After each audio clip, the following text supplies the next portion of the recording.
Hi everyone, in this video, we'll talk about OpenTable tutorial for beginners.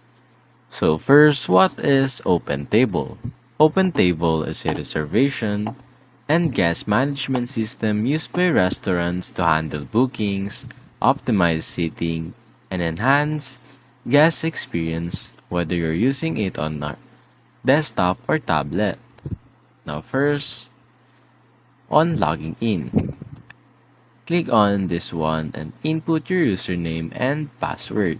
And after that, you'll land at the Guest Center dashboard. For the dashboard overview, the dashboard gives you quick access to reservations overview of floor plan, shift management, waitlist and walk-ins, guest book and notes. Each area is color-coded and intuitive, designed for fast-paced restaurant operations. Now on managing reservations, adding a reservations manually, click the plus or add reservation button. Enter guest name, phone number, party size, date and time. Add any notes, and assign a table if desired or let the system auto-assign. Viewing existing reservations. View by timeline, list, or floor view. Tap a reservation to modify, cancel, or seat the guest. Now on setting up and using the floor plan. Your floor plan helps you track table availability in real time. Tap floor plan in the navigation bar. Tables are shown with status colors. Green is available, yellow is reserved, red is seated, and gray is black or closed.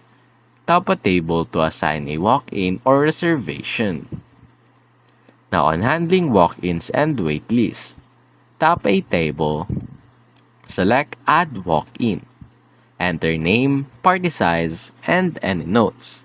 For waitlist, use Add to Waitlist and give a quoted wait time. You can send SMS to notify guests when table is ready. On seating and status updates, once guests arrive, tap the reservation. Hit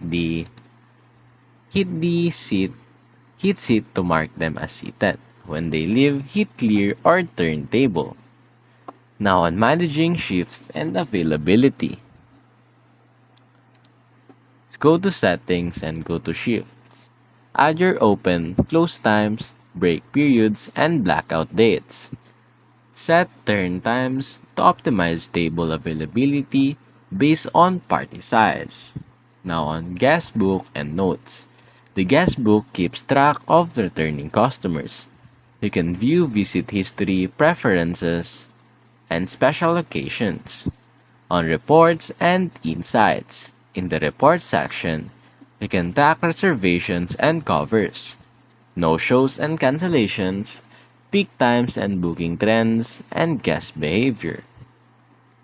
Now, for a daily workflow example, log in and review reservations, check your floor plan and shifts, handle walk-ins and reservation as they arrive, use the waitlist during busy times, and track everything through real-time updates. Also, there is an mobile app for this one. Download the OpenTable for Restaurant app on iOS or Android to manage reservations on the go, get notified of guest arrivals or changes, and make real-time floor adjustments. And that's basically it.